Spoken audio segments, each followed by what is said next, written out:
विभूतियों में कल पर शरीर आवेश तक हुआ था। ये पर शरीर आवेश के बारे में पुराणों में, शास्त्रों में बहुत सारे कथाएं हैं और भगवान शंकराचार्य जी के जीवनी में भी ऐसी एक कथा जोड़ी गई है। तो ये किस प्रकार इसका परिणाम होता है, इसके विषय में योग सूत्र यहाँ कहता है।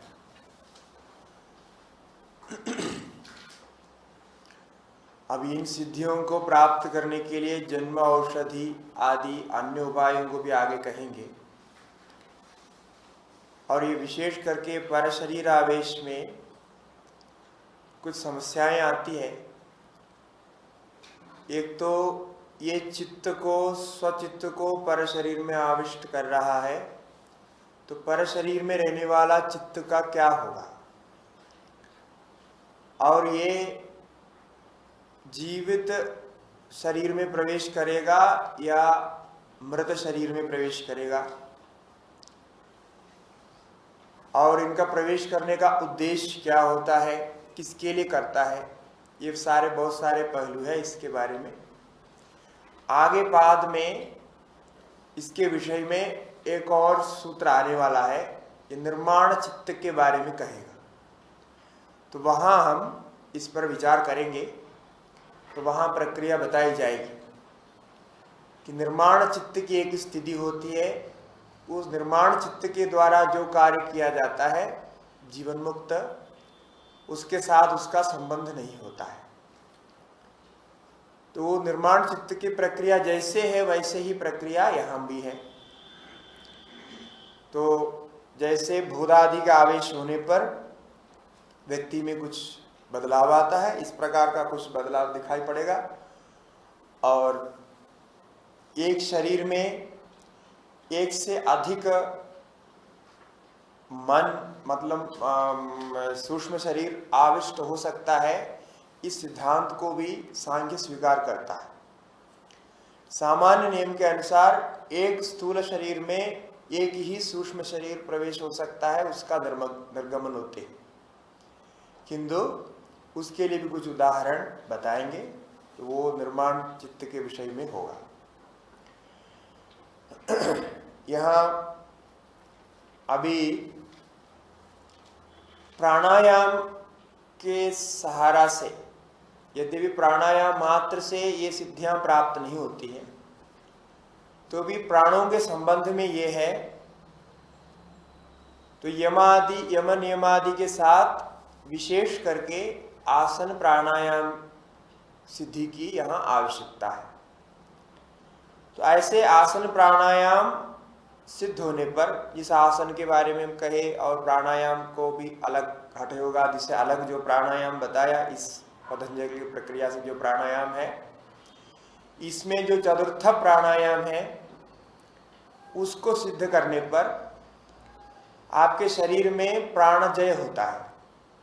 और प्राणजय से प्राण में आश्रित जो सूक्ष्म शरीर है वो भी आपके वश में आ जाता है। जैसे स्थूल शरीर को वश में करने पर स्थूल शरीर से जो आप मैक्सिमम काम कर सकते हैं वो सारे आपसे होता है। ये जो कायिक प्रयोग करते हैं, बहुत सारे शरीर से लोग बहुत कुछ कर दिखाते हैं, ये सारे स्थूल शरीर की सिद्धि से होता है, जैसे सर्कस आदि में होता है। इसी प्रकार सूक्ष्म शरीर आपके वश में हो जाता है तो भी बहुत कार्य होता है। तो ये संयम से, धारणा ध्यान समाधि से जो कुछ सिद्धियां प्राप्त हो रही है, ये सारे ये सूक्ष्म शरीर को वश में करने से ही हो रहा है, सूक्ष्म शरीर में होने वाले बदलाव को लेकर के। उसमें कुछ इच्छाएं रहती है कि आप अपने जो है पूरे संस्कारों को छोड़ा नहीं, आप विरक्त नहीं हुए, इस स्थिति में ऐसी भावनाएं होती हैं।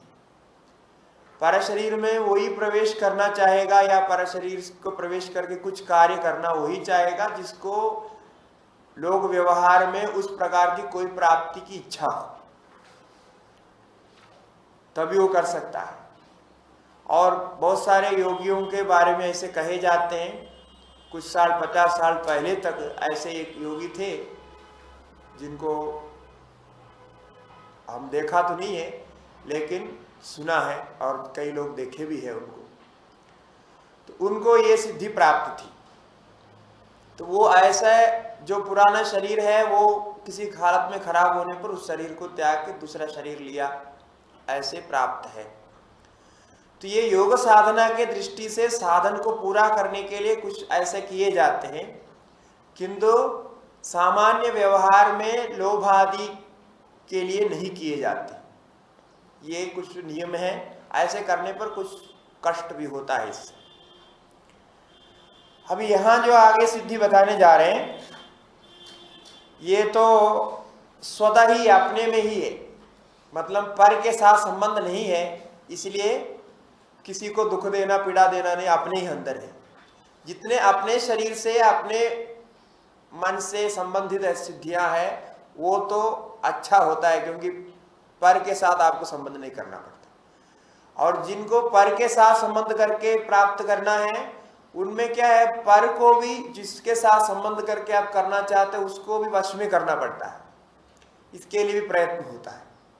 यद्यपि ये सारे संकल्प के आधार पर होते हैं, संकल्प और प्राण शक्ति के आधार पर, फिर भी इसमें कुछ प्रयत्न विशेष लगता है।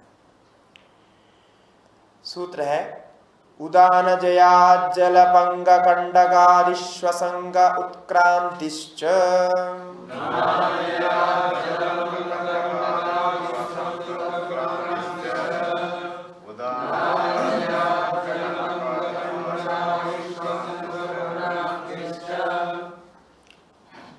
उदान प्राण को जीत लेने पर उन्नयनाद उदानः आशिरोवृत्ति, उदान प्राण ऊपर के ओर जाता है और ऊपर की ओर के सारे प्रक्रिया उदान प्राण के कारण होता है। उन्नयनाद उदानः आशिरोवृत्ति, ये हृदय से लेके सिर तक इसकी वृत्ति है, मूर्धा तक ये प्राण उदान है। उद उपसर्ग है अन, अन प्राण ने धातु से ये अन बनता है, जिससे प्रा उपसर्ग से प्राण बनता है, उद उपसर्ग के उदान बनता है, और अप करने से अपान बनता है, सब में वही होता है। तो उदान जयात, उदान को जीत लेने पर जल पंग कंडकादिषु असंगः, जल में आप जल के ऊपर चलने पर जल में डूबेगा नहीं, जल के ऊपर चलने की सिद्धि प्राप्त हो जाएगी। और पंग के ऊपर, कीचड़ के ऊपर चलेंगे तो आप कीचड़ में दबेगा नहीं नीचे, और कांडों में चलेंगे तो कांडे चुभेगा नहीं, आदि आदि ग्रहण कर लेना। मतलब इस प्रकार से सब कुछ आप समझ लें। तो इसमें क्या होता है, शरीर को ऊपर उठाने की शक्ति आती है। ये जो लोग मार्शल आर्ट्स प्रैक्टिस करते हैं, जैसे कड़री करोटा, ये क्या क्या होता है, कुंफू इत्यादि होता है। अभी चाइना में भी, जैसे एशियन कंट्रीज में बहुत सारे हैं ये, इसका कई भेद है। उसमें उनको यही प्राप्त होता है। उनका शरीर देखने से बहुत मोटा दिखता है, बहुत मसल्स बहुत स्ट्रांग दिखता है, किंतु वह शरीर को ऐसे उठाते हैं तो वो ऊपर से आराम से चलते हैं। कहीं पत्ते के ऊपर, पेड़ के ऊपर से चलते हैं। अभी कुछ साल पहले तक ऐसे चलने वाले व्यक्ति चाइना में थे, वो पेड़ के पत्तों के ऊपर से चलते थे। अभी शायद पता नहीं हो गए कि नहीं, है तो है, इसमें बहुत सारे प्रमाण हैं। तो वो कैसे उनको प्राप्त हो गया, ये अभ्यास करके शरीर के पूरे शक्ति को, प्राण को ऊपर की ओर खींचने की शक्ति आ गई। और प्राणायाम से ये सहज प्राप्त हो सकता है, इसमें बहुत कठिनाई नहीं, किंतु इसको विशेष करके अभ्यास करना पड़ेगा, तब होता है। हठ योग में एक प्लाविनी नाम के कुंभक प्राणायाम है, जिसको अभ्यास करने पर आप पानी के ऊपर लेट सकते हैं। ये तो कई लोग किया है, बहुत सारे लोग हैं ऐसा लेटने वाले, तो आराम से लेटते, कई घंटों तक उसी में पड़े रहते, समुद्र में लेटा हुआ रहता है। तो कहीं भी समुद्र में अभ्यास करना आसान होता है, क्योंकि नमकीन पानी होने से थोड़ा भारी रहता है। तो ऐसे तो हमारे आश्रम में ही कई लोग हैं ऐसे अभ्यास करते, पानी के ऊपर लेटते। और जो जितने तैरने वाले होते हैं स्विमर्स, उनको भी ये सिखाया जाता है, थक जाने पर पानी के ऊपर ही लेट के विश्राम करने का, ये सब होता है। ये सब इसी उदान जय के कारण होता है। तो आप जो है ग्रेविटी के एगेंस्ट अपने शरीर का फोर्स को इस्तेमाल कर रहे हैं। तो ये जो रॉकेट आदि की थियरी है, सब इसी पर स्थित है, ऊपर की ओर खींचना। हम क्या है, शरीर में जो स्वाभाविक वृत्ति है ऊपर की ओर खींचना, उस वृत्ति का डेवलपमेंट कर रहे हैं, नए वृत्ति को बाहर से नहीं ला रहे हैं। इसको डेवलप करने के लिए आपके पहले शरीर को फिट रखना आवश्यक है, और बाद में व्यायाम आदि के द्वारा फिट करना पड़ेगा पहले शरीर को। बाद में आहार विहार से आपके अपान प्राण कभी भी नीचे न खींचे, ये सिद्ध होने पर आपको ऊपर की ओर की गति मिल जाती है। ये अपान प्राण ही ऐसा है, अपान प्राण का लक्षण है, वही ग्रेविटी के साथ संबंध करके नीचे की ओर खींचता है। आपको जब खड़े होने में खड़े रखने का काम करता है, उसके मदद करने वाला अपान प्राण है। तो अपान प्राण जितना आपका भारी होता है या आपके वश में नहीं होता है, उतने आप नीचे की ओर रहेंगे, आपको ऊपर की ओर खींचना मुश्किल होता है। इसीलिए अपान जय इसमें पहले चाहिए। अपान जय को कायिक अभ्यास के द्वारा, शारीरिक अभ्यास के द्वारा और आहार विहार के द्वारा ठीक कर सकता है।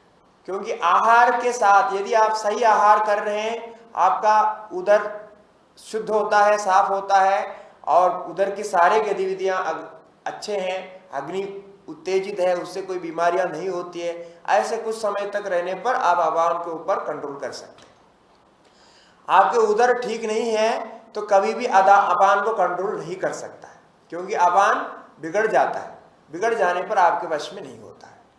तो अपान से बहुत कुछ होता है, अपान नहीं होने पर बहुत कुछ कमी आती है शरीर में। अपान के कार्य से ही सब कुछ होता है, जन्म से लेकर के, जन्म से जो आप माता जी के गर्भ से बाहर आते हैं, वहां से लेके आपके आजीवन जीवन समाप्ति तक सारे कामों में मुख्य अंश अपान का है। वो बाहर जो आपको खींच के लाते हैं गर्भपात्र से, वो भी अपान है। ऐसे बहुत कार्य करता है, किंतु इस अपान को जीतने पर ये कार्य हो सकता है। इसमें क्या है, अभ्यास आपको करने के लिए आप एक्सपेरिमेंट आप अपने आप कर सकते हैं। अभ्यास करके पहले ये कीचड़ के ऊपर चलना बहुत आसान होता है। कीचड़ के ऊपर चलते वक्त ऐसे अभ्यास करना है कि पैर नीचे न जाए, धीरे धीरे ऐसा आप चल के अभ्यास करना। ऐसे हम करते हैं, कभी कभी कहीं कहीं कीचड़ दिखाई पड़ता है तो हम जल्दी चले जाते हैं, तो और पैर को कुछ ऊपर रख देते हैं, और जिससे हम फिसले नहीं और दबे नहीं, ऐसा करते हैं। ये अभ्यास करना, जैसा खेतों में जा करके इसको अभ्यास किया जा सकता है। इससे आपको पता चलेगा कि ये होता है कि नहीं होता। और ये तो आजकल कीचड़ मिलना भी मुश्किल है, खेत में तो वो भी कम हो गया, कई जगह नहीं मिलते। तो फिर एक ऐसा हमने सोचा कि एक तो ये आजकल सभी घरों में ये शोभा होता है जिसका कुशन होता है, बड़े बड़े कुशन लगाते हैं, कुशन में बैठते हैं। और कुशन में बैठने में ऐसे ऐसे हल्का कुशन भी आता है जो बहुत मोटा भी होता है और जिसमें बैठने से बहुत दब जाता है। तो ऐसे कुशन में बैठ के अभ्यास किया जा सकता है। ऐसे कुशन में आप बैठे तो कम से कम कुशन दबे, तब देखना आपको क्या करना पड़ता है। वहां आपको अपने शरीर को ऊपर की ओर खींचना पड़ता है। ये खिंचाव ही ये सारे का मूल है, उत्क्रांति का मूल है। ये इस प्रकार से खिंचाव का अभ्यास करेंगे। ये आप जो उनकी उदान प्राण की वृद्धि हृदय से मूर्धा तक है, इसके ऊपर यदि ध्यान रहेंगे तो इसके ऊपर फोर्स आएगा, यही फोर्स आपको खींच लेता है। ये पशु प्राणी पक्षी सभी में है। जो पक्षी उड़ती है, पंख खोलते हैं, तो उस समय उसकी प्रक्रिया यही होती है, वो एक प्रकार से लिफ्ट करते हैं, जिसके थियरी हम एरोप्लेन में सब जगह वही थियरी इस्तेमाल की है। और उसका एक बैक फोर्स भी होता है। एक बैक फोर्स जो है ग्रेविटी को रोकने के लिए होता है, और जो आगे के जो दबाव है उसको आगे लेने के लिए होता है। तो पक्षी पशु आदि जितने भी छलांग मारने वाले होते हैं, ये बंदर आदि, सब में यही होता है, वो एक प्रकार से खींचते हैं। कभी कभी आप देखा बंदर वहां बैठ करके इधर छलांग मारना चाहता है तो 2-4 बार ऐसे देखता है, अभ्यास करता है कितने फोर्स में छलांग मारने से सही जगह पहुंचता है। तो वो फोर्स को पकड़ता है, पकड़ करके फिर ध्यान करके छलांग मारता है, और अचानक नहीं मारता। अभी उसको इतना अभ्यास हो गया तो कहीं भी दिखाई पड़ने पर उसको पता चलता है इतने फोर्स में छलांग मारेंगे तो हम सही वहां पकड़ेंगे। अब कभी कम हो गया तो बीच में गिर जाएंगे। तो ये सीखना पड़ता है। और जो लॉन्ग जंप, हाई जंप आदि करते हैं, इनको भी ये सब होता है। बहुत सारे आजकल इस प्रकार के अभ्यास है। तो ये तो सिद्ध है। तो इसमें 3 उदाहरण दे दिया। आप पंख में चल करके देखिए, और कंडक में, कांटे जहां है तो कांटे में चलते वक्त भी हम पैर को कैसे रखते हैं, एक विशेष प्रकार से रखते हैं जिससे कि कांटे ना लगे। तो ये आपके उदान प्राण से होता है, ऊपर की ओर खींचना। और फिर बाद में इसका अभ्यास अच्छे होने पर जल में चलना हो जाएगा, जल में चल सकते। जल में पहले लेटना पड़ेगा, लेटने के बाद बैठने का अभ्यास करना है। बैठने तक का लोगों को हमने देखा है, लेटने वाले को तो बहुत देखा, बैठने वाले को भी देखा, जो पद्मासन डाल के जल के ऊपर बैठते हैं, इतना तक तो देखा है। किंतु चलते हुए अभी किसी को हमने देखा नहीं, किंतु चल भी सकता है। ऐसे कथा तो आते हैं हमारे परमहंस जी के जीवनी में भी एक योगी का कथा ऐसे दिया है कि जो जल के ऊपर चलने वाले थे, पहले थे। तो इत्यादि असंग कहा, ये असंग हो जाएगा। और उत्क्रांतिश्च, और इसके बाद ये सिद्ध होने पर किसी भी प्रकार की उत्क्रांति है, उत्क्रांति माने छलांग मारना, कहीं भी किसी भी प्रकार के छलांग मारना, ये आपको सिद्ध होता है। और अंधकाल में, प्रयाण काल में, प्राण जब शरीर से निकलते हैं तब आप इसके अभ्यास से ऊर्ध्व गति को भी ले सकते हैं, ये भी हो सकते हैं। इसलिए उत्क्रांति शब्द से दोनों है। उत्क्रमण करना मतलब कहीं छलांग मारना भी होता है, और अंत में शरीर त्यागना भी होता है। ये उदान जैसे इतने होगा, और ये तो हमारे ही प्रैक्टिस में है, और ये हो सकता है, इसके लिए बहुत दृष्टांत है। और सर्कस आदि में तो लोग तो बहुत करते हैं इसका, सारा इसी का प्रयोग से ही वो करते हैं। तो ये शरीर को फिट रखने से ये काम आसान हो जाता है। अब समान प्राण के विषय में कहते हैं, समान जया ज्वलनम,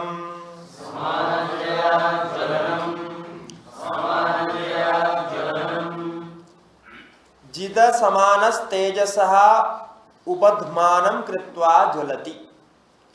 शरीर में जो समान प्राण है वो शरीर के रसों को शरीर में व्यापक करने वाला होता है।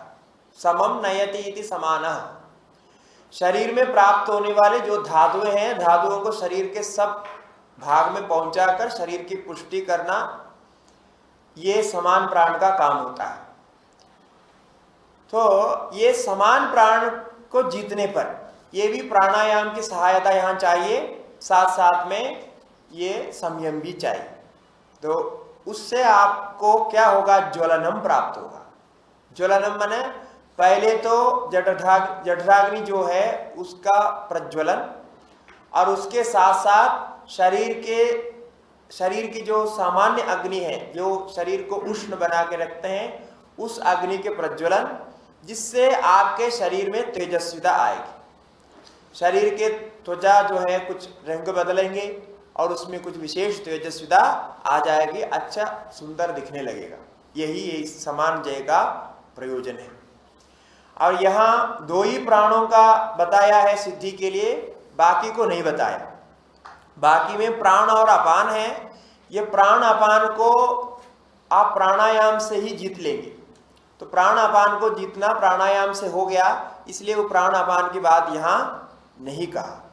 और जो व्यान है, व्यान को जीतने पर कोई विशेष फल नहीं होता है, क्योंकि व्यान का जो कार्य है वो संपूर्ण शरीर व्यापी है, और वो संपूर्ण शरीर के जो संबंध है, जैसे हड्डियों का संबंध है और नसों का संबंध है, इन सब संबंधों को बनाए रखना ये व्यान का काम है। तो कभी आपको कहीं हड्डी में दर्द होता है, कुछ होता है, लोग बोलते हैं वायु के कोप से होता है, किंतु वे वाद और वायु और ये व्यान, ये तीनों एक नहीं है। ये वाद शब्द से, जो वाद शब्द से कहा जाता है आयुर्वेद में, लोग इसको वायु समझ लेते हैं, क्योंकि वाद और वायु एक नहीं है, ये समझना चाहिए। जो आपको हड्डियों में दर्द होता है, आप बोलते हैं वायु पकड़ लिया इसलिए दर्द हो रहा है। हमने पहले कहा वायु को ऐसा स्टोर नहीं कर सकता। वाद शब्द और वायु शब्द में कुछ समानता है, कहीं कहीं वायु की जगह वाद प्रयोग कर देते हैं, वाद की जगह वायु भी करते हैं, किंतु शरीर में ये विक्रिया करने वाला जो धातु है वो वाद वायु नहीं है। ये जो व्यान प्राण है, व्यान प्राण का जो विभाग है, ये शरीर में ऐसे जोड़ों का जोड़ना और उनको ढीला करना, उससे काम कराना, ये काम में ये रहता है। इसके लिए कोई अलग सिद्धि नहीं बता दिया, और उसका पूरे शरीर व्यापक होने के कारण उसमें संयम करना भी सामान्य में कठिन होता है, इसलिए उन्होंने उसके बारे में कोई विशेष सिद्धि नहीं बताया। और उदान को जीतना चाहते हैं या समान को जीतना चाहते हैं, ये दोनों को जीतने के लिए प्राण अपान को जीतना जरूरी है। प्राण अपान को जीतने के लिए और कोई क्रिया नहीं, प्राणायाम ही है। प्राणायाम और यमादि का पालन करना और आहार विहार, यही प्राणापान को जीतने की तरीका है। तो इसको जीतने पर ही बाकी का संभव है, क्योंकि प्राण और अपान यही मुख्य होते हैं, इसके आधार पर बाकी का काम होता है। इसलिए बाकी तीनों को छोड़ दिया, दो ही के बारे में बताया। अब जो है, पहले भी कहा था, प्रादिभादि में दिव्य श्रोत्र के बारे में कहा था। वो पुरुष ज्ञान होने पर बाह्य विषयों को अलग से जानता है, दृश्य को अलग से जानता है और दृष्टा अलग से है, ऐसा अनुभव होता है। इससे सारे इंद्रियों के वृत्तियों को आप आमूल देख सकते हैं। इंद्रियों की वृत्ति कैसे आरंभ हो रही है, कैसे समाप्त हो रही है, इसको आप जान सकते हैं। इससे आपको विशेष श्रोत्र आदि इंद्रिय की शक्ति प्राप्त होती है। यहाँ दिव्य शब्द श्रवण के लिए कुछ अलग से संयम बता रहे, जिससे आगे के लिए संबंध करने के लिए भी है, तो उसके लिए दिव्य श्रोत्र के लिए बता रहे। श्रोत्राकाशयो संबंध संयमा दिव्यम श्रोत्रम,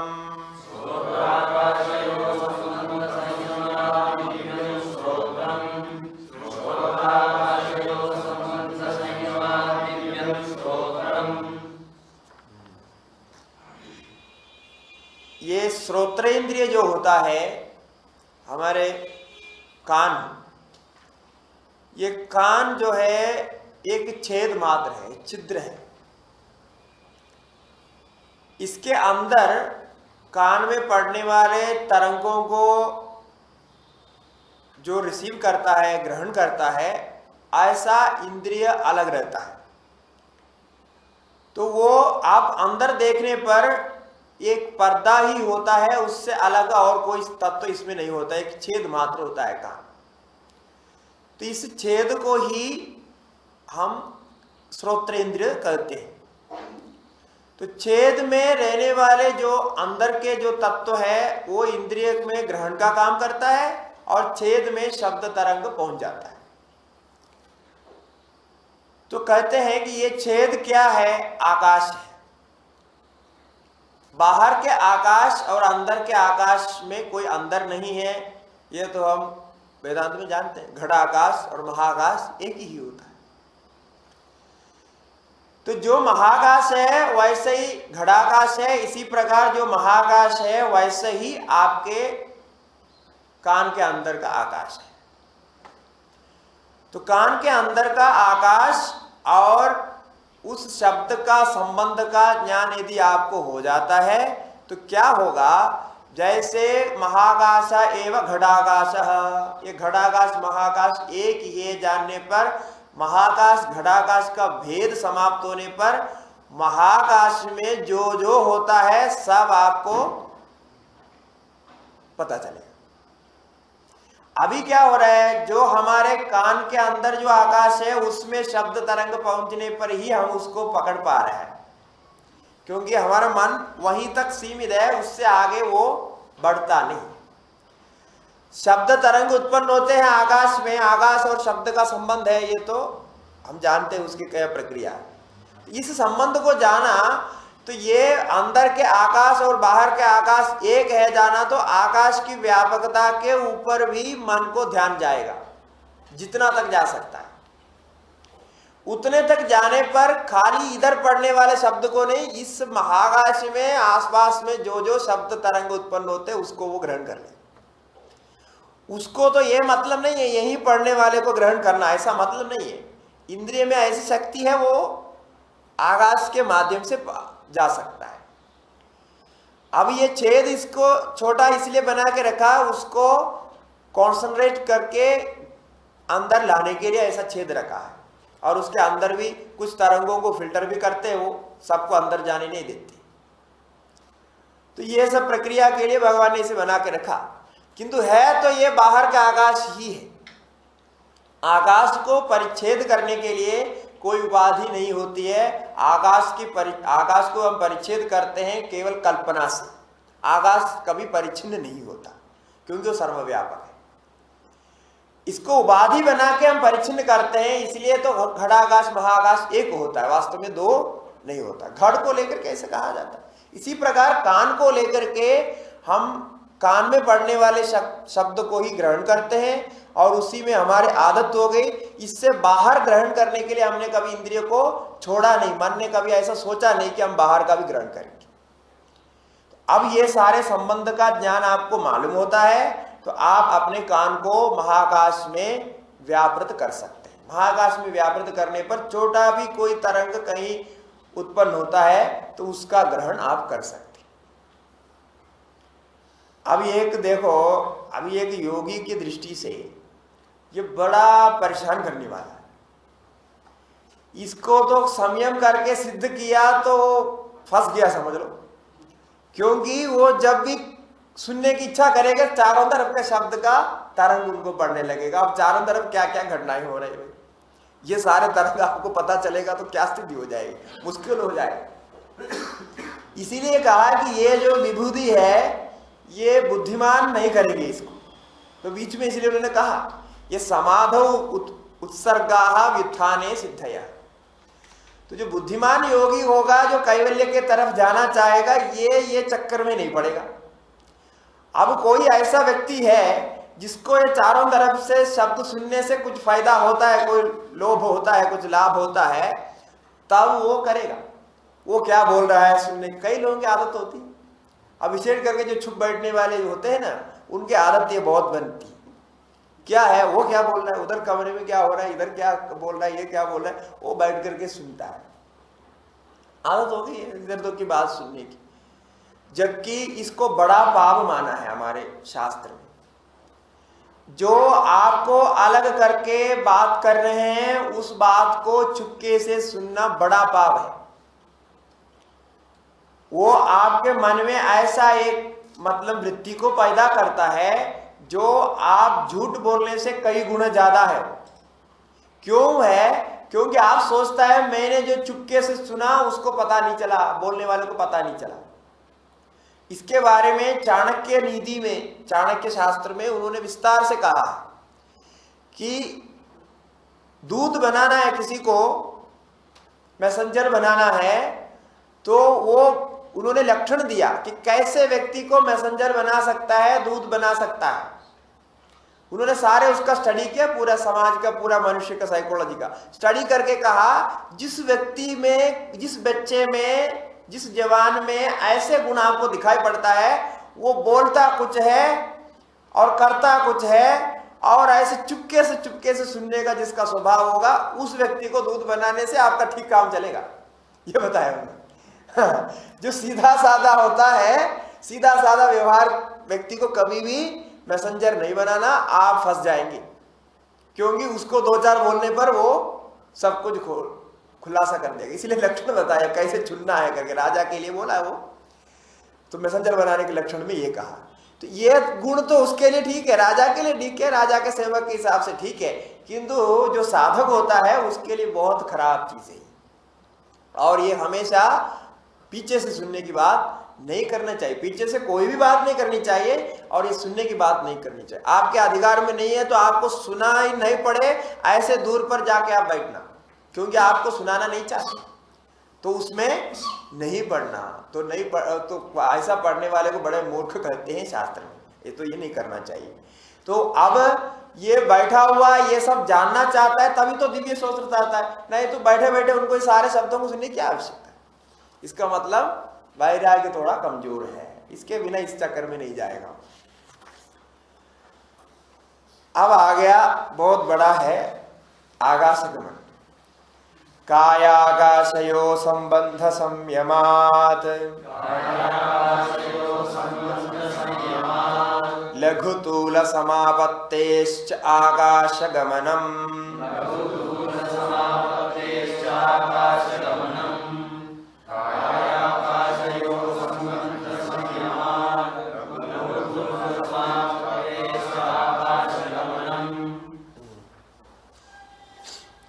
आकाश गमन अभी पहले श्लोक में, पहले सिद्धि में जो बताया श्रोत्र और आकाश का संबंध, श्रोत्र आकाश संबंध से दिव्य स्तोत्र होता है। माने जो शब्द आप सामान्य में सुनाई नहीं पड़ता, दिव्य का अर्थ इतना ही होता है जो सामान्य में नहीं सुनाई पड़ता है, सामान्य में जो प्राप्त नहीं होता है उसको दिव्य कहते हैं। दिव्य शब्द का इतना ही अर्थ होता है। जो अलौकिक होता है, लौकिक सामान्य व्यवहार में नहीं है और लौकिक सामान्य प्रक्रिया से नहीं प्राप्त होता है, उसको दिव्य शब्द से कहा जाता है। वैसा दिव्य शब्द का अर्थ तो दिव्य भवम दिव्यम ऐसा है। देवलोक में होने वाले को दिव्य कहते हैं। तो देवलोक में होने का मतलब क्या है, इस लोक में नहीं है, इतना ही। तो इसका दिव्य शब्द का प्रयोग में इतना है। ऐसा नहीं कि देवलोक का शब्द सुनाई पड़ता है, ऐसा अर्थ में नहीं है। अब ज्यादा संयम करने पर वो भी हो सकता है, बहुत दूर का भी सुनाई पड़ सकता है। ये पहले क्यों रखा, क्योंकि आगे ये आ रहा है। अभी श्रोत्र के अंदर जो छिद्र है वो आकाश है और वो आकाश बाह्य आकाश के साथ एक है, आपने संयम करके जाना। वो संयम करने के बाद शरीर के अंदर का आकाश का भी संयम आप कर सकते। काय आकाशयो संबंध संयमात्। हमारे सृष्टि के नियम में भी पंचभूत हो गया, पंचभूत से ये पांच भौतिक बना हुआ है। पांच भौतिक मतलब पंचभूतों का सारे कुछ इस शरीर में मिला हुआ है। तो वो क्या क्या मिला है, कैसे मिला है, इसके विषय में पंचदशी आदि ग्रंथ में स्पष्ट रूप से बता दिया। ये शरीर के अंदर क्या क्या है, कैसा कैसा है, पृथ्वी तत्व क्या है और जल तत्व क्या है, तेज तत्व क्या है, वायु क्या है, आकाश क्या है, सब बता दिया। वहां इसके विषय में है। तो आपके शरीर में अंदर बाहर जितने अवयव जुड़े हुए हैं, ये सब कहाँ जुड़े हैं? आकाश में जुड़े, एक स्पेस में ही जुड़ा। और अवयवों को जोड़ने के बाद अभी जो अंदर खाली जगह है, अंदर खाली जगह है कि नहीं है? खाली जगह है? खाली जगह है। खाली जगह नहीं है तो आप खाना डाल रहे, कहाँ जा रहा है? इतना डाल रहे हैं रोज सुबह शाम, तो कितना जा रहा है अंदर? तो इतना इतना माल अंदर जा रहा है, तो खाली जगह बहुत है अंदर। और लेंस में भी खाली जगह है, पेट में भी खाली जगह है, और हृदय में भी खाली जगह, बहुत सारे जगह अंदर खाली है। वो खाली जगह के बिना काम नहीं होता। और इधर ऊपर भी दिमाग में तो कम खाली है, लेकिन वो भी खाली है कुछ जगह वहां भी है, रखा है, स्पेस रखा है। तो ये शरीर के अंदर के जो आकाश है, स्पेस है, उसको आप ध्यान करेंगे। अब इसके ध्यान करने के लिए कुछ शास्त्रीय संबंध चाहिए, क्योंकि सामान्य व्यक्ति को कहो कि अंदर का आकाश का ध्यान करो तो उसको मुश्किल हो जाता है। उसको प्रक्रिया मालूम होनी चाहिए कि यह आकाश कैसे अंदर है, क्योंकि अंदर तो दिखाई नहीं पड़ता, और स्कैन करके देखने पर भी खाली जगह तो दिखाई नहीं पड़ता। इसको थियोरेटिकली समझना पड़ेगा। और आपको अनुभव करने के लिए, अंदर खाली जगह अनुभव करने के लिए आप कान बंद करके देखिए, हूं करके आवाज सुनाई पड़ता है, एक गूंज सुनाई पड़ती है। वो गूंज क्या है कि खाली जगह होने से ही गूंज सुनाई पड़ती है। आप जब खाली बोतल को कोई पानी का बोतल है, कुछ बोतल है या घड़ा है, पात्र है, आप खाली को आपको कान में रख करके देखिए, एक गूंज सुनाई पड़ती है। और ये गूंज और आपके कान बंद करने पर जो गूंज सुनाई पड़ेगा दोनों एक ही होता है, इसमें बहुत अंतर नहीं होता, क्योंकि इसमें भी खाली जगह है। ये खाली जगह में वायु का कुछ संचार होता है, वायु के संचार से बहुत कम मात्रा में शब्दों का उत्पादन होता है। वो शब्द तरंग के एक सम्मेलन ही वो गूंज है। इसी प्रकार आपके अंदर शरीर में भी ये खाली जगह है, खाली जगह में शब्द उत्पन्न होता है। वो शब्द छोटे तरंग होते हैं, छोटे तरंग मिलकर के आपको गूंज के रूप में सुनाई पड़ते, उसका एक प्रकार का रिफ्लेक्शन, क्या क्या कैसे प्रतिबिंब जो भी होता है। तो इससे मालूम होता है कि आपके शरीर के अंदर खाली जगह है। अभी तक आपने इसके ऊपर ध्यान नहीं किया। ये बोलता है इस खाली जगह को ध्यान करने से आपको बहुत फायदा होता है। ये आकाश तत्व का ध्यान का बहुत महत्व दिया है हमारे शास्त्रों में, जहां धारणा के दृष्टि से, किसी में एकाग्रता करने की दृष्टि से आप बोलेंगे तो पृथ्वी, जल, अग्नि, वायु, इन चारों से अत्यंत उत्कृष्ट है ज्ञान के साथ मिला करके देखने पर आकाश में धारणा करना। यदि आकाश को सर्वव्यापक रूप से धारणा करके आपके बुद्धि में आप समझ सकते हैं तो आत्मा के सत्ता को आप आसानी से समझ सकते हैं, आपकी बुद्धि समझ पाएगी। वायु तक का समझना सरल है, वायु की व्यापकता समझना, और आकाश की व्यापकता, आकाश के अस्तित्व को समझना बड़ा मुश्किल होता है। यद्यपि हम बोलते हैं बहुत वेदांत में, तो इसकी चर्चा तो बहुत करते हैं, किंतु इसका फायदा यह है क्योंकि आकाश और आत्मा में थोड़ा ही अंतर है। आत्मा सर्वव्यापक है, आकाश भी सर्वव्यापक है। आत्मा कण कण में व्याप्त है, आकाश भी कण कण में व्याप्त है। आत्मा सद रूप से कण कण में स्थित है, आकाश भी सद रूप से कण कण में स्थित है। किंतु अंदर इतना ही है, आकाश अचेतन है और कार्य है, आत्मा चेतन है और वो किसी का कार्य नहीं बनता है। आकाश भी असंग है, ये ध्यान रखना, आकाश भी असंग है, आत्मा भी असंग है, ये भी गुण मिलता है। भाष्यकार ने ब्रह्मसूत्र भाष्य में आकाश तल्लिंगाद, ये सूत्र में आकाश तल्लिंगाद इस जो अधिकरण में इसको स्पष्ट रूप से कहा। इतने भेद को लेकर के, मतलब कार्यत्व और अचेतनत्व, ये दो गुण को निकाल देंगे तो बाकी सब गुण आकाश का इसका समान है। इसलिए कई वादियों ने आकाश को माना नहीं। तो ये आकाश आपके शरीर में व्याप्त है, अभी उसका ध्यान करना, शरीर के अंदर का आकाश का ध्यान करना। शरीर के अंदर के आकाश का ध्यान करते करते आप फिर उसी से थोड़ा आगे बढ़ना पड़ेगा। थोड़ा आगे बढ़ने पर आपको शरीर के एक एक कोष में, शरीर तो ऐसे करोड़ों कोषों से बना हुआ है, तो एक शरीर के एक एक कण को लेना पड़ेगा, उसका ध्यान करना पड़ेगा। तो एक एक कण में भी वो आकाश व्याप्त है, ऐसा ध्यान करना पड़ेगा, क्योंकि एक एक कण जुड़ा हुआ है। न्याय में कहते हैं जहां भी दो वस्तुओं का जोड़ होता है वहां खाली जगह की आवश्यकता होती है। बीच में खाली जगह ना हो, दो वस्तुओं के जोड़ नहीं हो सकता है। संयोग और वियोग आकाश आश्रित होता है। ये जो है संयोग है एक प्रकार, इसको निकालने पर कण कण मिलेगा, इसमें परमाणु मिलता है। आजकल के विज्ञान भी कहते हैं इसमें परमाणु मिलता है। तो अणु अणु अंश से वो मिला हुआ है। तो अणु जो मिला है, मिलने के लिए उसको कुछ स्पेस चाहिए, स्पेस के बिना नहीं मिलता। पूछते हैं कि ये कैसे पता चलता है, जैसा लोहे में जुड़ करके बना है, कैसे पता चलता है? बोलता है जो चीज टूटती है वो बीच में खाली जगह होने से ही टूटती है।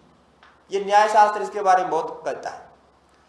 खाली जगह नहीं होने से दो चीज को आप तोड़ नहीं सकते हैं, मोड़ नहीं सकते। तोड़ना मोड़ना मतलब क्या, अलग करना हो गया। जैसे आप दो चीज जुड़े हुए को अलग करते हैं क्योंकि बीच में खाली जगह होने से अलग कर पाते हैं। तो एक एक जो कोश है वो भी यदि आपस में जुड़े हुए हैं तो उसके बीच में स्पेस है, वही स्पेस आकाश है। और आपके ये शरीर में पूरे कोष कोष है और कुछ नहीं। तो जो है अंदर बाहर जो जो अवयव है सभी में वो आकाश जुड़े हुए। अभी अणु तक कहा, अभी अणु से आगे भी आप जाइए। अणु से आगे आने पर आजकल जो साइंस कहता है परमाणु, परमाणु में जो प्रोटॉन और इलेक्ट्रॉन होता है, उसके लिए वो कहते हैं ये जो इलेक्ट्रॉन की जो गति होती है इस प्रकार की, एक अणु में ही इतने गति होती है। वो अलग अलग में अलग अलग है, गति की उसके सीमा अलग अलग है। किंतु ये जो इलेक्ट्रॉन्स होते हैं इसके चारों तरफ ऐसे बहुत वेग से घूमते रहते हैं, और ये घूमने के कारण ही एक कोश अपने आकार को ले लेता है और इसमें एनर्जी पैदा होते हैं, ये जुड़ते हैं और परिणाम को प्राप्त होते हैं। सब कुछ ये इलेक्ट्रॉन की गति से ही होता है। ये तो साइंस जानने वाले तो जानते हैं, सामान्य ये है। अब देखिए वो कहते हैं कि ये दो इलेक्ट्रॉन की जो गति है इसके बीच में, प्रोटॉन के बीच में गैप है, अवकाश है, खाली जगह है। ये खाली जगह होने से ही, वो खाली जगह से ही ये इलेक्ट्रॉन की गति और इसके परिवर्तन में काम होता है। और ये जैसे सूर्य और ग्रहों की जैसे स्थिति है, सूर्य के चारों तरफ जैसे ग्रह घूमते हैं इसी प्रकार की स्थिति ये वहां भी है। और ये खाली जगह को यदि आप हटा दिया जाए, वो कहते हैं कि कोई वस्तु में आकार उत्पन्न नहीं हो सकेगा। वस्तु के आकार इस गैप पर निश्चित है, ये गैप का ही वो आकार ले लेता है। यदि अणुओं से, परमाणुओं से ये गैप को अब हटा देते हैं, ये गैप मतलब क्या है, हमारा आकाश ही है, इसको हटा देते हैं तो वो बोलता है ये सभी चीज बहुत छोटे रहेंगे। आपका इतना मोटा शरीर तो हो ही नहीं पाता, बहुत अणु हो जाएंगे, जो अणुमादि सिद्धि में आगे आएगा, अणिमा भाव को प्राप्त करते हैं। और इन्होंने ये भी सिद्ध कर दिया कि ये गैप को बदलना संभव है। ये गैप कोई निश्चित वस्तु नहीं है, गैप को बदला जा सकता है। गैप को बदलने पर वस्तु के आकार में बदलाव हो सकता है, और ये कुछ तो सौदा होते रहते हैं और कुछ हम प्रयत्न विशेष से बदल में ला सकते हैं, ऐसा उन्होंने पता लगाया है। तो अब देखिए इसके, ये तो परमाणु के अंदर की बात कर रहे हैं। परमाणु के अंदर जो प्रोटॉन और न्यूट्रॉन के बीच में ये जो कुछ कार्य हो रहा है, इसमें भी स्पेस है। ये स्पेस तक यदि आपका ध्यान पहुंच गया तो उसमें यदि आपने संयम किया तो आपका शरीर परमाणु पुंज हो जाएंगे। बौद्ध दर्शन में उन्होंने इसी को ही कहा कि जो जो आपको आकार दिखाई दे रहे हैं कुछ भी वो है नहीं, सब परमाणु पुंज है, सब में परमाणु को देखो, परमाणु पुंज ऐसा देखो, तो फिर आपको वो आकार विशेष में आसक्ति नहीं होगी। ये ध्यान को यहां कह रहे। अब ये ध्यान करने पर क्या भावना आपके अंदर आ जाती है कि आपके ये शरीर की भावना चले जाती है, और शरीर में जो भार है वो भी चले जाता है। आप भार का महसूस नहीं करेंगे, क्योंकि अणु को जब देखते हैं, अणु के ऊपर आपका ध्यान होता है, तो यहां शरीर के पूरे का हिसाब आपके मन में आएगा नहीं। और एक एक अणु को यदि अलग करते हैं, वो सारे अणु उड़ने वाले होते हैं। अभी जैसा विभूति रखते हैं, विभूति बहुत छोटे छोटे कण होते हैं। विभूति समझते हैं ना, जो विभूति डाल रहे हैं, बहुत छोटे छोटे कण दिखाई नहीं पड़ता। सामान्य उदाहरण दे रहा हूं। अब वो विभूति को एकत्रित करके, मिला करके एक थैली में बांध करके रखेंगे तो उसमें आधा किलो, 1 किलो का वेट तो हो सकता है। अभी उसी विभूति को आपने कण कण करके अलग कर दिया तो क्या करेगा वो उठ जाएगा। वो उठ के कहां गया पता ही नहीं चलेगा। तो इसीलिए ये थियरी है इसका, ये परिणाम, इसकी सिद्धि को प्राप्त करने का परिणाम की थियरी यही है। इस प्रकार आप ध्यान करते हैं तो इसका विकास एक ऐसी जगह पे जाके पहुंचता है, मन ऐसे संकल्प कर लेता है कि वो उसका शरीर के साथ वैसे ही काम होने लगता है।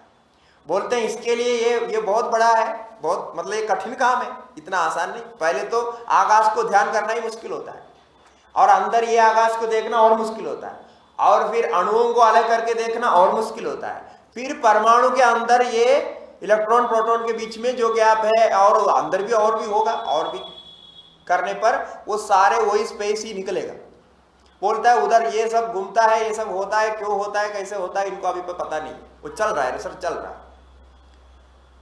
तो उसी से लेके बाहर के शरीर तक का जितने भी संबंध है वो सारे स्पेस में है, आकाश में है, खाली जगह में है। तो उसका ध्यान करने पर आपको ये सिद्धि हो सकती है। तो उसके लिए उन्होंने कुछ बीच में अभ्यास बताया, यद्यपि सभी संयमों में अभ्यास नहीं बता रहे सूत्रकार, जो सरल है आप कर लेंगे ये सोच के, किंतु जो बड़े बड़े हैं कुछ कुछ बता रहे हैं। अब यहां देखो क्या बताया, लघु तूल समापत्ति, जैसे अभी हमने विभूति का दृष्टांत दिया, इसी प्रकार रुई आदि देखिए।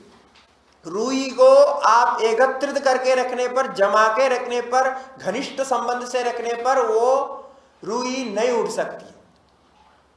रुई को अलग अलग कर दिया जाए तो रुई उठ जाए, उठ करके कहीं कहीं कहीं चलती रहती है, आराम से चलती है, पता नहीं लगता है कोई ऐसे छोड़ रहा है, जैसे आराम से चलती।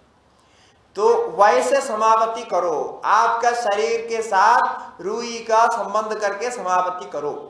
तो आपके शरीर रुई है करके पहले चिंतन करते जाओ, और तब तो हल्का होते जाएगा। ये भारी है करके चिंतन करना छोड़ दो, तो ये ध्यान करो तो ये भाव में आ जाता है। तो आप ये सोच रहे होंगे ये सब खाली चिंतन करने से हो जाता है। अरे जब आप चिंतन करके पूरा जगत को सृजन कर सकते हैं, चिंतन करके आप स्वप्न में इतने आश्चर्यजनक वस्तुओं को उत्पन्न कर सकते हैं, चिंतन करके आप मोक्ष पा सकते हैं, और केवल चिंतन से ये सारे दुनिया को त्यागते हैं आप वैराग्य से। ये सब काम कैसे हुआ? खाली चिंतन से हुआ। चिंतन के अलावा और क्या किया आपने? अब घर बार छोड़ा, किससे छोड़ा? आपका चिंतन बदल गया, और कुछ नहीं हुआ। इतने बड़े संपत्ति, सब कुछ, आपके माता पिता प्यारा सबको छोड़ करके आप इधर आकर के रोटी दाल खा रहे हैं, तो इसका मतलब ये चिंतन के अलावा क्या है? और कुछ तो हुआ नहीं। इसीलिए चिंतन से सब कुछ संभव है। आप उसका कम प्रयोग करते हैं, और ये पतंजलि जी उसका मैक्सिमम प्रयोग बोल रहा है, और इतना अंदर ये जा रखा है कि अभी इसके ऊपर साइंस का और साइकोलॉजी का बहुत स्टडी अभी बाकी है, करना पड़ेगा, इतने वो आगे बढ़ चुके हैं। तो मैक्सिमम यूसेज वो बता रहा है आपके चिंतन का, आपके संकल्प शक्ति का, आपका मन का मैक्सिमम यूसेज। और मन का मैक्सिमम यूसेज में अनंत शक्ति इसलिए है क्योंकि मन सूक्ष्म है। जितना सूक्ष्म होता है उतने शक्ति उस वस्तु में ज्यादा रहते हैं, उसकी व्यापकता ज्यादा रहती है। इस दृष्टि से ये कह रहे हैं। अभी देखिए, मैं इसमें भाष्य थोड़ा पढ़ना चाहता हूं। भाष्यकार इसके अभ्यास में कुछ सुंदर दृष्टांत देते हैं। यत्र कायः तत्र आकाशम, ये चिंतन करने का क्रम बता रहे हैं। देखो, जहां शरीर है वहां आकाश है, क्योंकि आकाश में शरीर स्थित है। तस्य अवकाश दानात् कायस्य, क्योंकि काय शरीर को रखा है वो आकाश में ही। तेन संबंध प्राप्ति, इसलिए दोनों का संबंध हो गया, काय और आकाश का। तत्र कृत संयमो जित्वा तत्संबंधम, अब वो उस संबंध को जीत लेता है, वो संबंध को समझ लेता है। शरीर और आकाश का क्या संबंध है, उसका अंदर बाहर आकाश कैसे व्याप्त है, इसका ध्यान करता है। और आप ये संयम करके सिद्धि के लिए, आकाश गमन के लिए भले नहीं, किंतु आपका आत्मचिंतन के लिए भी ये आकाश का ध्यान बहुत उपयोगी होता है। शरीर को शरीर के संबंध में या बाह्य विषय के संबंध में, किसी भी विषय के संबंध में ये चिंतन आपको बहुत उपयोगी है आत्मज्ञान की दृष्टि से भी, क्योंकि मन अत्यंत सूक्ष्म को समझने के लिए तैयार हो जाता है। तब कहते हैं ऐसे संबंध का ज्ञान होने पर लघुषु तूलादिषु अपरमाणुभ्य समापत्तिम लब्धा। जब अभी साइंस का दृष्टांत दिया मैंने, ये पहले ही वो कह रहे कि यहां से लेकर के छोटे छोटे वस्तुओं में चिंतन करो, हल्के हल्के वस्तुओं में चिंतन करो, जैसे तूला आदि माने रुई आदि, इसको चिंतन करके धीरे धीरे आप परमाणु तक जाओ। बोलता आ परमाणुभ्य, परमाणु पर्यंत इसको ले जाओ, समापत्ति करो। तस्थ तदंजनता, उसके साथ तदाकारता करो, जिसमें वो आकाश स्थित है उसके तदाकारता बनाओ। बनाने पर जित संबंध, वो संबंध को जीत लेगा तो लघु, आपका शरीर लघु हो जाएगा, हल्का हो जाएगा, पता नहीं चलेगा। और लघुत्वाद, लघु होने पर सबसे पहले कैसे होगा? जले पदाभ्याम विहरती, सबसे पहले आप जल में आराम से चल पाएंगे। एक तो पहले आकाश गमन करने के पहले ये सब टेस्ट करके चलना, नहीं तो मुश्किल हो जाएगा, हाथ पैर टूट जाएंगे। इसलिए क्रम ध्यान रखना, पहले तो जमीन में ठीक से चलेंगे। पहले जमीन में ठीक से चलना पड़ेगा, क्योंकि जमीन में चलने के लिए हमको मुश्किल हो रहा है, सीढ़ी चढ़ना मुश्किल होता है, उतरना मुश्किल होता है, तो फिर हम आकाश के ऊपर में जाएंगे तो मुश्किल हो जाएगा। बोलते हैं पहले जमीन में ठीक चलो, तो उसके बाद में धीरे धीरे जल में चलना अभ्यास कर। अभी ये सर्कस वाले ये सब करते हैं। सर्कस वाले कैसे अभ्यास करते हैं? पहले बड़े बड़े खंबे में उसको चलाते हैं, धीरे धीरे वो छोटा छोटा करते जाते हैं, बाद में रस्सी के ऊपर चलाते हैं, ऐसे ऐसे करके फिर वो इतने कम जो है हमको देख भी नहीं सकते, इतने कमजोर रस्सी को बांधते हैं, उसके ऊपर से बच्चे लोग चलता है और फटाफट ऐसे ऐसे जाता है। और कितने देखिए अभ्यास करने से होता है, और कितने उनको ऊपर पकड़ होगा, जैसा उत्क्रांति को बताया इस प्रकार से पकड़ करके वो चलते हैं, तो इसीलिए वो उसके ऊपर से चल सकता है। तो किंतु ये तो बहुत आगे है, ये बोल रहा है पहले जल में चलो, जल में चलने के बाद फिर कहाँ चल रहा है बोलिए, देखिए तूर्ण नाभि तंतु मात्रे, उसके बाद है ना ये जो है मकड़ी जाल होता है, मकड़ी जाल मकड़ी जाल में चलना पड़ेगा पहले। जहाँ मकड़ी जाल बांध के रखा है, रस्सी व सब बीच में तो आप गिन लो, बाकी भी करना है जो जो बीच में करना पड़ेगा। मकड़ी जाल में सीधा तो नहीं चल पाएंगे, पहले इनको इस सब में चलो, चल करके अभ्यास करो, धीरे धीरे रस्सी को छोटा करते जाओ, छोटे छोटे में चलने का अभ्यास करो, तो ऊपर शरीर को हल्का करने का अभ्यास आपको बढ़ते जाएगा। बहुत समय लगेगा, बचपन से शुरू करना पड़ेगा। वह सर्कस वाले भी बचपन से शुरू करते, कम से कम 10 साल 12 साल में ही शुरू करते, उससे छोटे में भी लेते। तो बोलते हैं ऐसा चलते चलते अभ्यास है, फिर मकड़ी जाल जैसे बांधता है इधर से उधर तक, तो जैसे लंबा लंबा होगा उसमें उसके ऊपर चलने का अभ्यास करो। उसके बाद भी नहीं, फिर भी आकाश गमन अभी नहीं होगा। फिर उसके बाद क्या करना है? रश्मिषु विहरति, उसके बाद सूर्य रश्मियों पर चलना है। ये मकड़ी जाल के बाद अब सूर्य रश्मि तो दिखाई नहीं पड़ते हैं, और उसमें कैसे चलेंगे? तो बोलता है उसके बाद सूर्य रश्मि का भी कुछ आकार बोला है, ये तो अभी भी साइंस भी बोलते हैं उसका कुछ बीम होता है, कुछ संबंध होता है। तो वो रश्मि को जानो, फिर उसके ऊपर चलो। अब इतने चलने का आपका हो गया तो अब आकाश गमन हो सकता है। अब सोच लो बिल्कुल को हो जाएगा, इतना यदि आप चल पाएंगे तो क्यों नहीं होगा, अभी तो आकाश गमन हो जाएगा। संकल्प से आप इधर उधर जा सकते हैं। कुछ साल पहले तक ऐसे करने वाले थे, ऐसा नहीं कि एक मुश्किल काम है, नहीं है, हमने तो पढ़ा है, किंतु जिसने ऐसे व्यक्ति को देखा उस व्यक्ति से हमने बात किया है, तो वो ये कहे कि ऐसा हमारा सीधा अनुभव है कि उन्होंने देखा, ऐसे उन्होंने किया करके, तो वो संभव है, ऐसा नहीं कि असंभव है। क्योंकि जैसा ये प्रैक्टिस बता रहे हैं और सर्कस आदि में हमको दिखाई पड़ता है, तो इसलिए ये संभव है। तो ये हो गया। तो तदो यथेष्टम आकाश गति रस्य भवति, तब इस तरह होने पर वो आगे आकाश गति को कर सकेगा।